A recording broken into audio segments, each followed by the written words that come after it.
주시는 말씀은 잠언 21장의 말씀입니다. 우리 잠언 21장의 말씀 하나님의 음성으로 받고 우리 드라마 성경으로 묵상하시겠습니다. 1장. 왕의 마음이 여호와의 손에 있음이 마치 본물과 같아서 그가 임의로 인도하시느니라. 사람의 행위가 자기 보기에는 모두 정직하여도 여호와는 마음을 감찰하시느니라. 공의와 정의를 행하는 것은 제사 드리는 것보다 여호와께서 기쁘게 여기시느니라. 눈이 높은 것과 마음이 교만한 것과 악인이 형통한 것은 다 죄니라. 부지런한 자의 경영은 풍부함에 이를 것이나 조급한 자는 궁핍함에 이를 따름이니라. 속이는 말로 재물을 모으는 것은 죽음을 구하는 것이라 곧 불려다니는 안개니라. 악인의 강포는 자기를 소멸하나니 이는 정의를 행하기 싫어함이니라. 죄를 크게 범하는 자의 길은 심히 구부러지고 깨끗한 자의 길은 고드니라. 다투는 여인과 함께 큰 집에서 사는 것보다 움막에서 사는 것이 나으니라. 악인의 마음은 남의 재앙을 원하나니 그 이웃도 그 앞에서 은혜를 입지 못하느니라. 거만한 자가 벌을 받으면 어리석은 자도 지혜를 얻겠고 지혜로운 자가 교훈을 받으면 지식이 더하리라.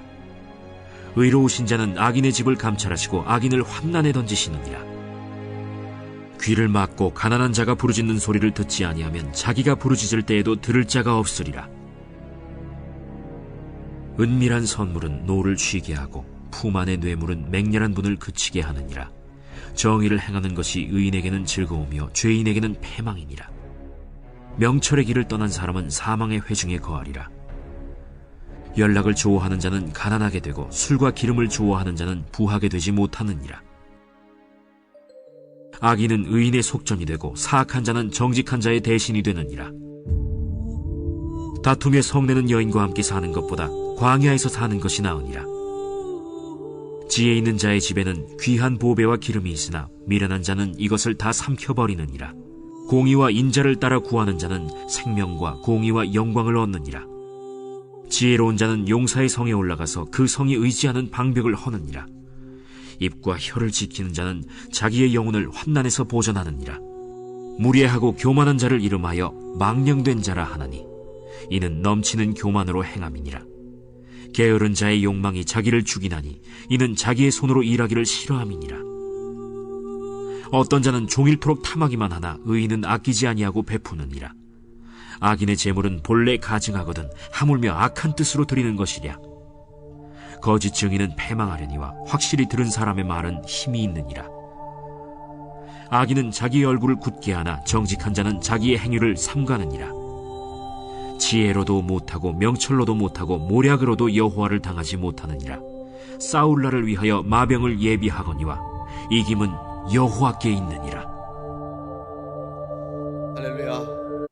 우리 하나님의 크신 은혜와 제 또 20 기도를 따라 응답으로 도우시는 역사하심이 우리 기도의 자리에서 기도하시는 성도님들 또 온라인을 통해 예배하시는 모든 성도님들과 함께 하시기를 주님의 이름으로 간절히 축원합니다.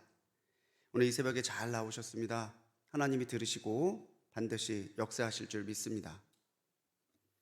2022년 국가인권위에서 발표한 자료를 보면은 전국에 설치된 CCTV가 대략 1,700만 대 정도 된대요. 그러니까 국민 3명당 한 대의 CCTV가 비추고 있는 셈이랍니다.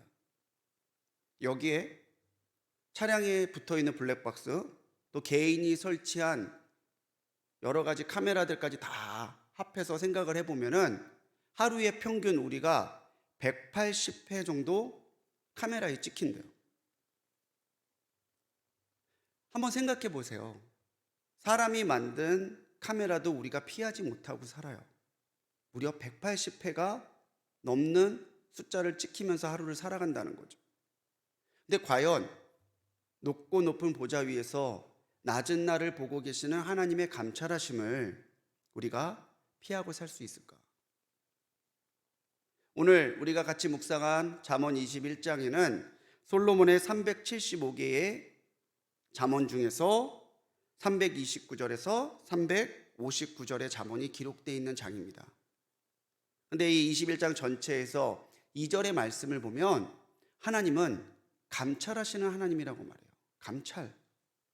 우리가 어떻게 살아가는지, 우리의 마음이 어떠한지, 우리 삶의 결실이 어떻게 나타날지 하나님은 다 지켜보고 계시는, 감찰하시는 하나님이시라는 거죠.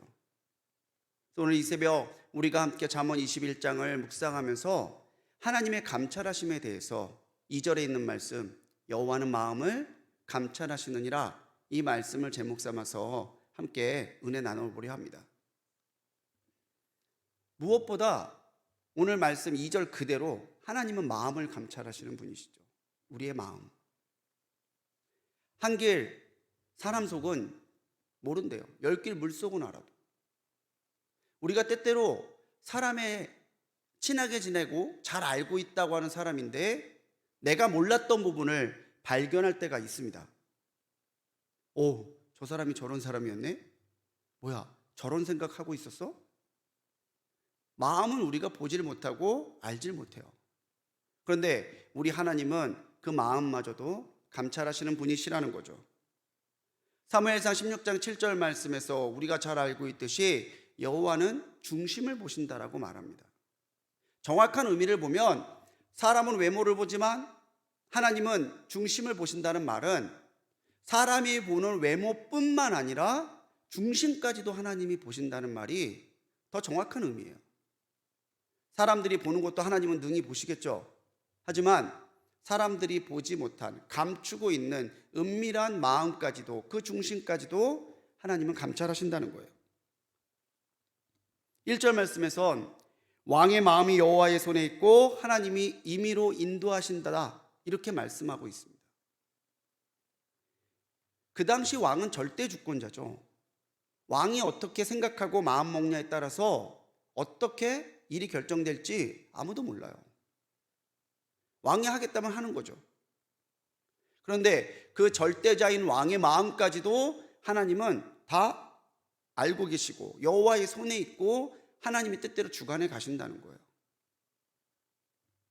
4절은요, 우리 마음에 숨어 있는 것, 눈이 높은 것, 교만한 것, 악인의 형통함을 하나님께서는 보고 계시고 지적하고 계신다고 말하고 있습니다. 악인의 형통함, 4절의 말씀 자세히 옆에 보면 작은 숫자가 하나 써 있어요. 밑에 보면은 이거는 형통함은 이 말로도 해석할 수 있다, 관주라고 해서 붙어 있는 말이 있습니다. 거기 보면 등불이라는 말이 나와요. 악인의 형통함, 이게 뭘까요? 악인이 자기네 악을 행하다 보면 그 악이 등불과 같아서 그 사람이 더 악을 행하도록 끌어간다는 의미예요. 그러다 보니 때때로 우리가 보기에 악인은 형통하게 잘 사는 것 같이 느낄 때가 있습니다. 그런데 하나님은 그 악인의 악한 마음, 그리고 자신의 악한 계략을 따라 얻고 있는 더러운 이득에 대해서도 하나님은 지켜보고 계신다는 거죠. 10절은 보다 악인의 마음을 더 깊이 적나라하게 보여주고 있습니다. 악인은 남의 재앙을 원한대요. 우리 마음에도 은근히 그런 마음 있죠. 다른 사람이 잘 되면 뭔가 축하해라고 말은 하지만 한켠이 쉥 하는 느낌? 그런 들 때가 분명히 있어요.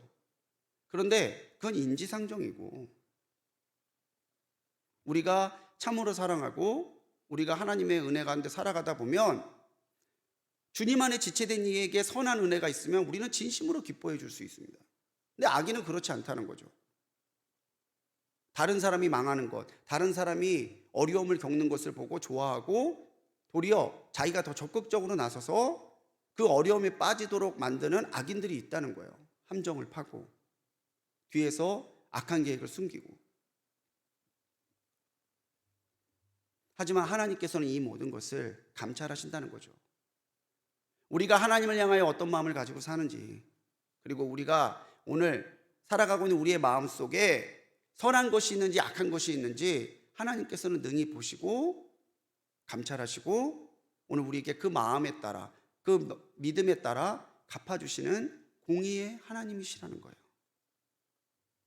사랑하는 성도님들, 오늘 하루 기억하며 사십시오. 마음은요, 영을 담는 그릇이에요. 오늘 내 마음이 선해야 나의 영이 선하게 담깁니다. 근데 오늘 나의 마음이 하나님 보시기에 합당하지 않고 선하지 않으면 내 마음에는 선하지 않고 아름답지 않은 영들만 담길 수밖에 없다라는 거예요. 우리의 마음에 성령이 담기면 하나님의 은혜가 나타납니다.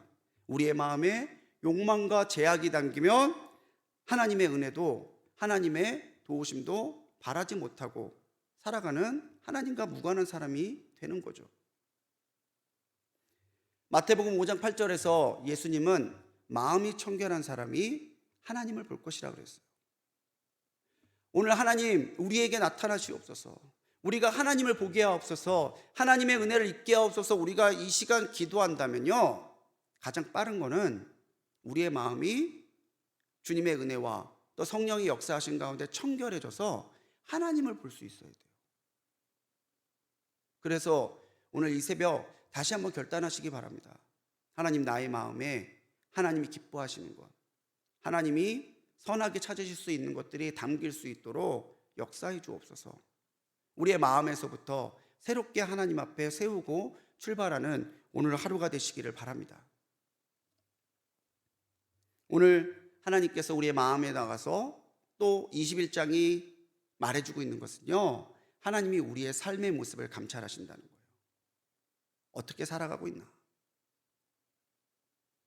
요즘에는 어린이집이 부모님들한테 CCTV 보내주더라고요. 자녀가 이러고 있습니다. 아, 오늘 만들기 하고 있구나. 아, 우리 딸 땡깡 부리고 있네. 그게 때때로 영상에 보내주고 사진 보내주면 보여요.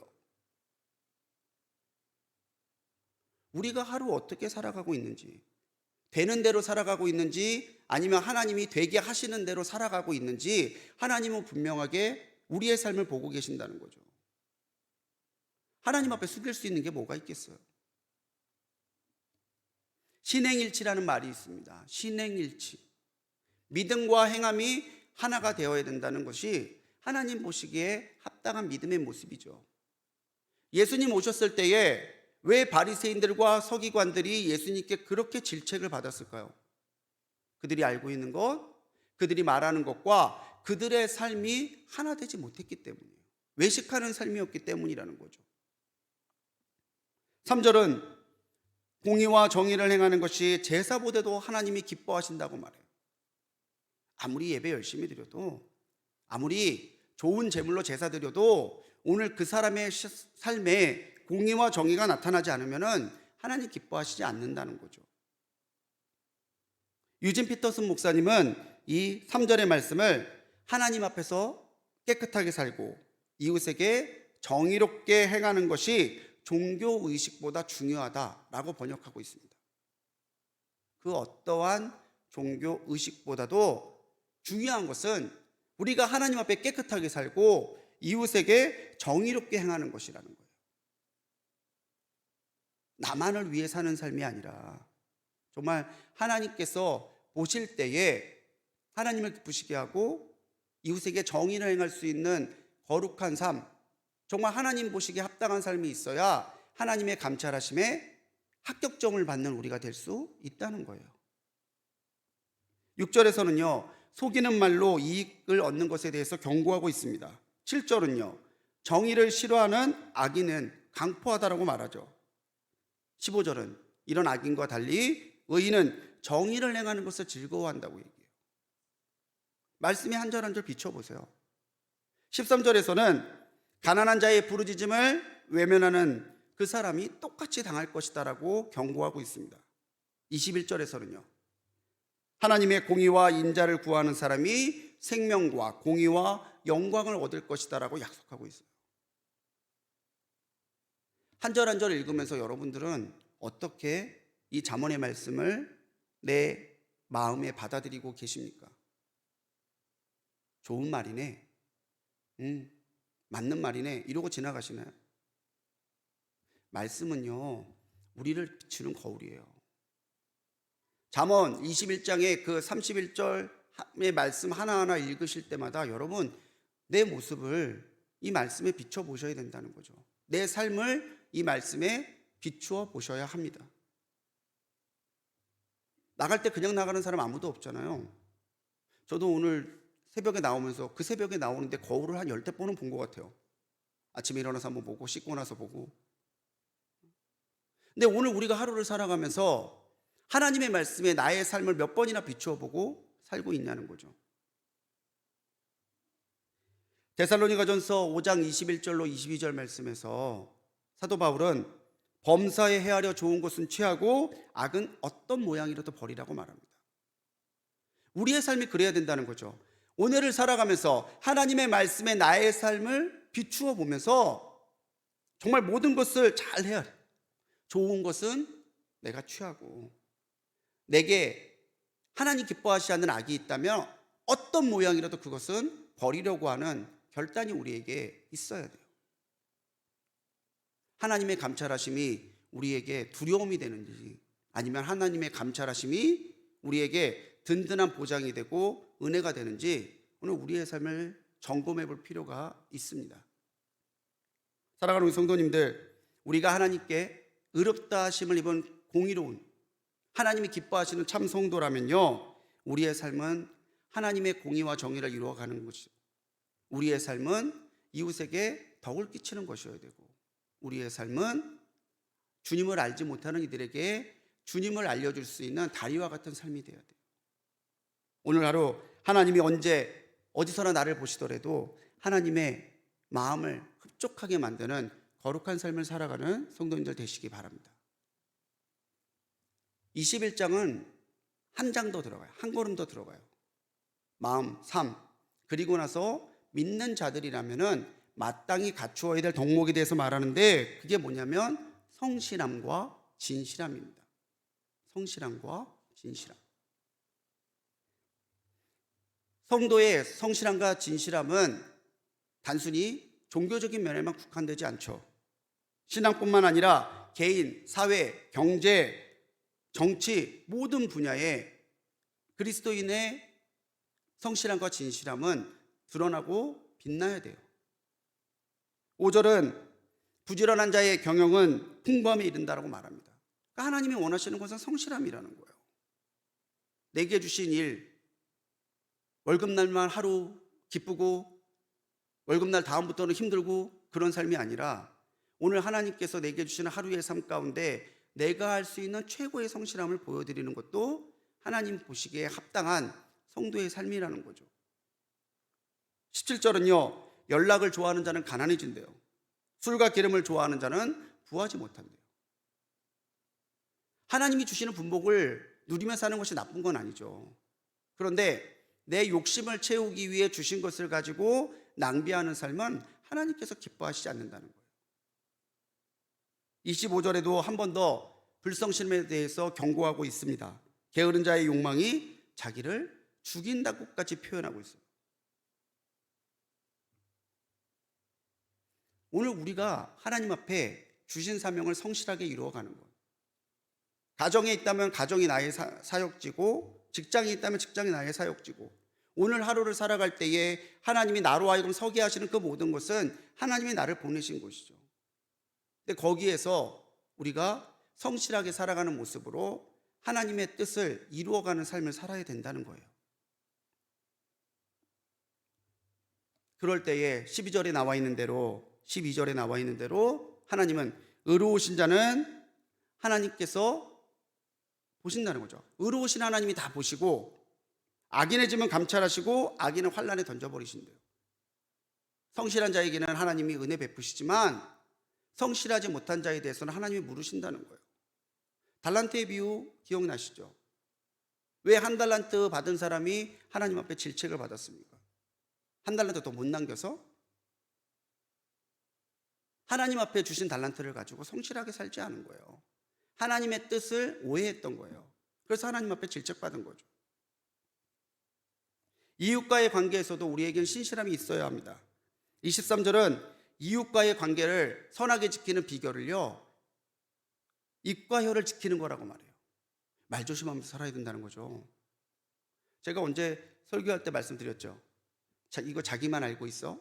말한다고 해서 자기만 알고 있지 않다고 말씀드렸잖아요. 내 입과 혀를 다스리는 것도 굉장히 중요한 영성의 덕목이에요. 말한다고 다 말이 아니죠. 하고 싶은 대로 다 말하면서 사는 것도 아니고, 그게 다 덕이 되는 것도 아니죠.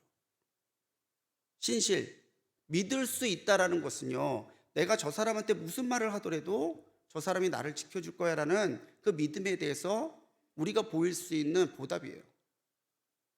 아, 저 목사님은 믿을 수 있어. 저 권사님은 믿을 수 있어. 얘기했는데 2, 3일 만에 너 그렇다면 얘기가 돌려온다면은 과연 그 사람이 신실한 사람이라고 말할 수 있을까? 없을 거예요. 또 오늘 우리도 생각하며 말하고 나서도 생각해야 돼요. 이것이 하나님께서 기뻐하시는 건가? 나의 신실함이 온전히 드러내는 말인가? 가정에서도 마찬가지입니다. 9절은 또 19절은 다투는 여인과 큰 집에서 사는 것이 그것보다 움막에 사는 게 더 선하다고 그래요.